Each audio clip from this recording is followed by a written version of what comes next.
In this video, we're going to focus on bipolar junction transistors, as well as the common emitter configuration of BJT amplifiers. So let's start with the picture that we have on the board. This is an NPN transistor. You could easily distinguish an NPN transistor from a Pnp transistor by looking at the direction of the arrow. This is the emitter part of the transistor. The arrow points away from the NPN transistor. From a PNP transistor, it points towards the center.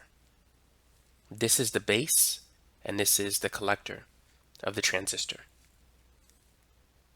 Now, a small base current is needed to activate the NPN transistor. As this current flows into the base, it's going to cause a larger current to flow to the collector of the transistor. The sum of the base current and the emitter current, the sum of the base current and the collector current is equal to the emitter current. So IE is the sum of IB and IC. Beta is the ratio of the collector current to the base current. So let's say that beta in this example is 100. If we have a base current of 1 milliamp, by the way, this is conventional current, electron flow is actually in the opposite direction. So keep that in mind. Now, if the base current is 1 milliamp, what is the collector current? The collector current is going to be 100 times greater than the base current. So it's going to be 100 milliamps.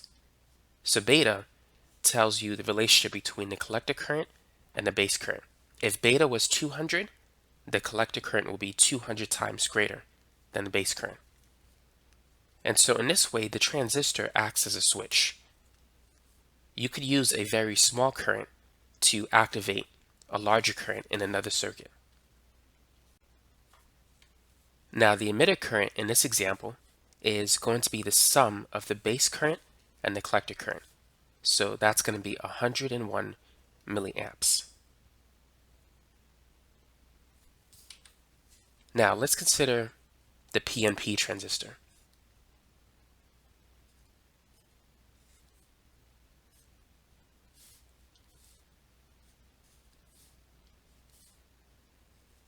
So notice that the arrow points towards the center of the transistor. So this is the base, this is the emitter, and this is the collector.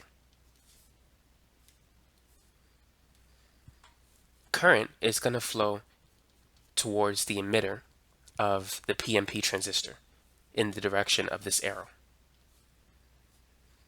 Now, the base current flows out of the transistor. In the NPN transistor, the base current flows into the transistor. That is conventional current.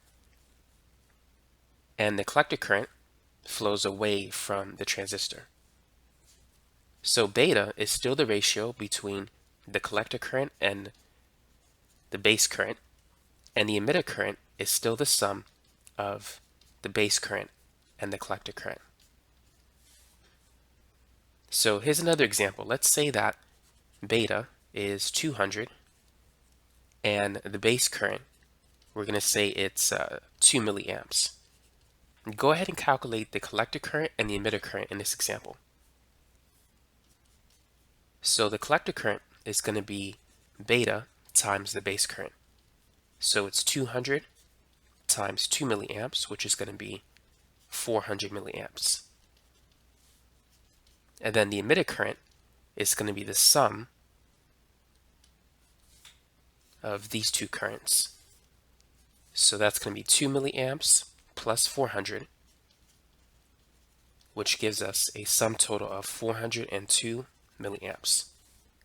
So those are some basic calculations that you're going to encounter when dealing with NPN and PNP transistors. So what we have here is the common emitter configuration of a transistor amplifier.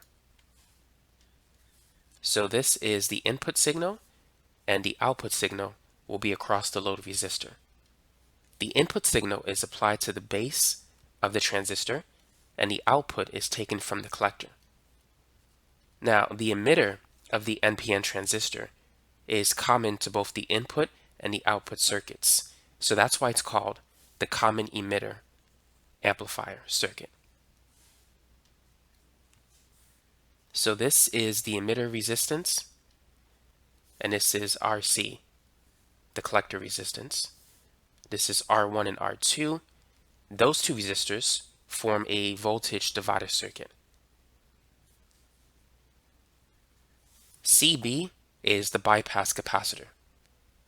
It allows the AC signal to basically bypass RE. This increases the gain of the amplifier. And then C2, that is the capacitor that blocks the DC signal but allows AC signal to pass to the output. And C1 does the same thing. It blocks the DC power from going into the input circuit while allowing the AC signal to pass through C1 to get to the transistor. So C1 and C2, they basically block the DC signal or the DC current that comes from the battery or the power source, but allowing the AC signal to pass through the circuit.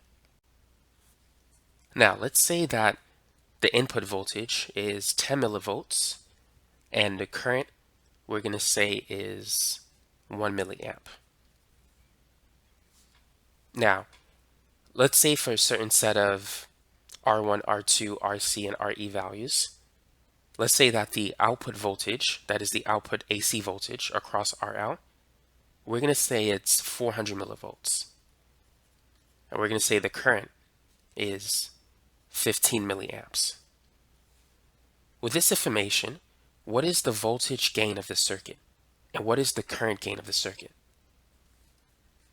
The voltage gain of the circuit, represented by AV, it is the ratio of the output voltage divided by the input voltage.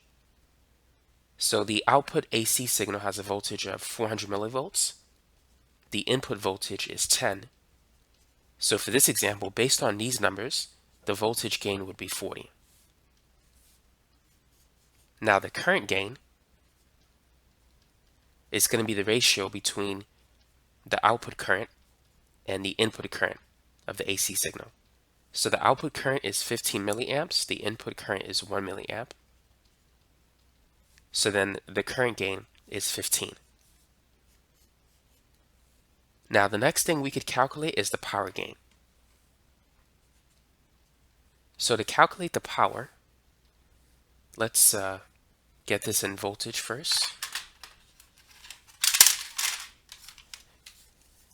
So we have 10 millivolts, which is 0.01 volts, times 1 milliamp, or 0.001 amps.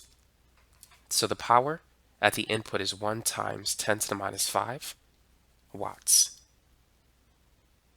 which, let's convert that to milliwatts. So that's 0.01 milliwatts if you multiply that by 1,000. Keep in mind, power is voltage times current. So now let's calculate the power at the output. So 400 millivolts, that's 0.4 volts, times 15 milliamps, or 0.015 amps.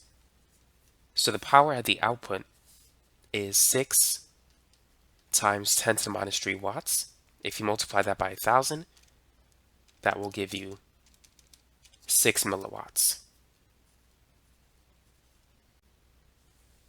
Now let's calculate the power gain. So that's going to be the output power divided by the input power. So we have an output power of 6 milliwatts and an input power of 0.01 milliwatts. And so this is equal to a power gain of 600. Another way in which you can calculate the power gain is by multiplying the voltage gain by the current gain, because power is voltage times current. So 40 times 15 will give you 600 as well. So this helps us to see the characteristics of the common emitter amplifier. The common emitter amplifier has a mid-range current gain it also has a mid-range voltage gain, but it has a high power gain, as you can see from this example. So that's one of the advantages of using the common emitter amplifier over the common base amplifier or the common collector amplifier, is because it has a high power gain. Now there's one more feature of the common emitter amplifier that I do want to discuss in this video, and that is the inverting characteristics of this amplifier. So at the input, we may get a signal that looks like this, a nice sine wave, and at the output, we're also going to get a sine wave, but it's going to be inverted. Basically, it's shifted 180 degrees, but the amplitude is larger because it's been amplified. So that's another characteristic of the common emitter amplifier, is that it shifts the input signal by 180 degrees. So when dealing with a sine wave, it looks like the signal has been inverted. So that's basically it for this video. Hopefully it gave you a good introduction into the common emitter amplifier and how basic BJT amplifiers or BJT transistors work. So now you know the difference between an NPN transistor and a PNP transistor and how the current flow into and out of these devices.